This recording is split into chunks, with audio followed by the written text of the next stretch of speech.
kwabra omo to ayi emobako park so no because I'm telling you eno a kawasem omo tie ye abrante be friend from Eastern region akasa ne akoma no de kaso se omayire eti se ayi a me koyi demonstration otie bi se me hwere me kamehwere me kwa akoma ukwa munim se de ni ni ti se ye kwa banto na ye nim de ye wo wo se do mo ye greater Accra Okobi Ashanti region Okobi o se tie gas e komi hwini mo mahine me come sin me to aba man this bi munim se de ni ho.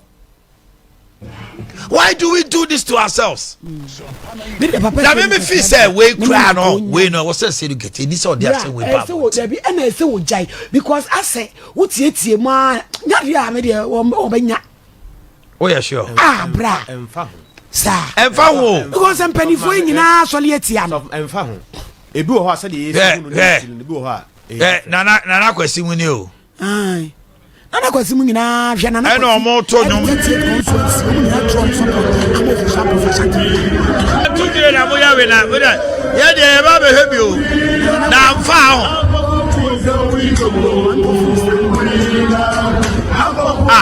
anya scenario mo nyina atanachi chai Sylvester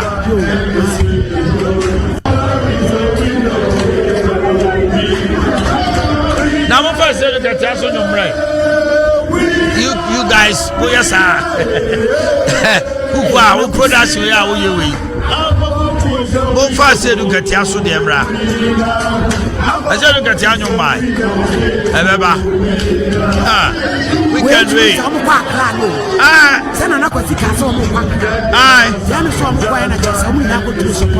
they have been there and even I'm told from grapevine say I'm penny your mama why you know who afrim also support obi but Peter and Paul are supporting the official Ampofo.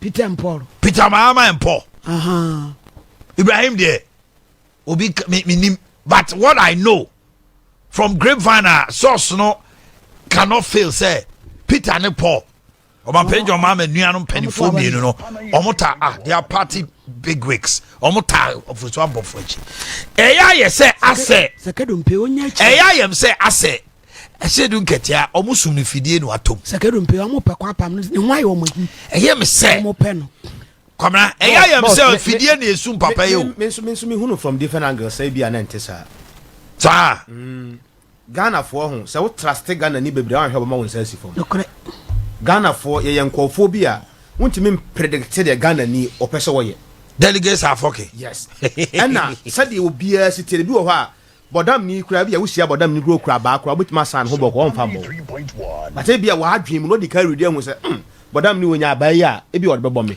enti me no me hunu no say me dade adura wi me dade say agroni form and Asiedu nketia so onye amino onye easy o he say kura no okeka ko 70 years or 66 years Asiedu nketia wanyini wo experience wa batom and anya afe na wo ba wo yenim di obetima ye Johnson Asiedu nketia asamba akọ Asiedu nketia betimi aka no ebetimi asesa bibia wo table so they should not write him off enti Asiedu nketia so omni dilia omonya careful one hwe ya sa de we ye beba kra no the abasesi a voices e kwa abonte no ebi kra no a na no be ye nyina so bi e de ma Asiedu nketia so obesia pulu crowd no Ghana for ye be hye wo very da yaba one kind captain on the bridge here will be Kwabena obetena adwam atoto niema ahwehwe se bibia ekoso kama na ye de niema atoto adwam na yesusu ye be wa ko one kind na no bre ko bre no we dey say omom ye mresa Kwabena ko bre too much ade ni go say we dey tikia me so me tram 3 days o na o 3 days 3 days aya hwe mema o yi mizo ne Uncle before for crab to me say see when this dangasa. Why do you do that to all of us? Somebody will win, somebody will lose. Don't put don't hold the entire country at ransom simply because of one personal interest. You mislead your followers and draw the entire country along. And no problem you. Also say our lawyers some rante in Eko die by Akumu. Lawyers so MPP NDC lawyers by 300. Mudi na mudi na Eko die by Akumu. Ina mo judiciary no mo yo mo passa. You call them names. It's not true. Let me batch my job. No,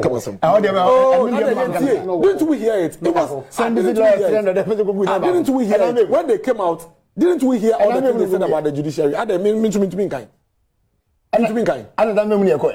Oh my. Your mama Kushian and this. One running judiciary down. Someone not here to be one more judiciary. He didn't. I was there. You have your chance. Oh, then you were there. I want to two days unanimous. Oh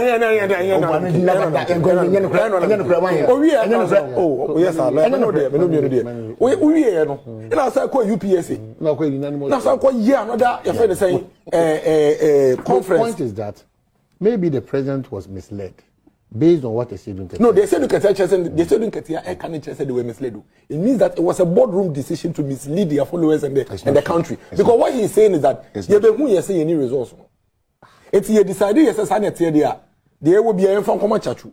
You don't quite na chachu say I don't know him. In Tiafa before, and a match chachu court. No back kaya until I'm a court a bisa me say man fashion yama. In Tiafa is in man me say bisa.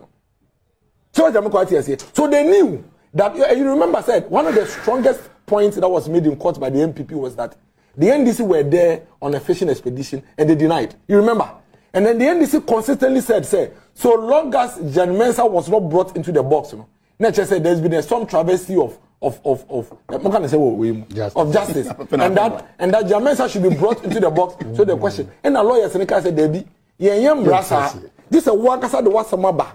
Now we can be to me so that me feel say me to me defend me one of my heading. And you remember correctly, say the entire judgment by the courts at the Supreme Court was purely based on the fact that the NDC did not adduce much evidence in their case. And they called them names. In fact, recently, John Mahama in the NDC tried to make everybody in Ghana and the global world believe said there was something wrong with our judiciary. They owe us an apology. They owe their followers an apology. Now, maybe I say, NDC ni bemen be no wa obet me man broken heart.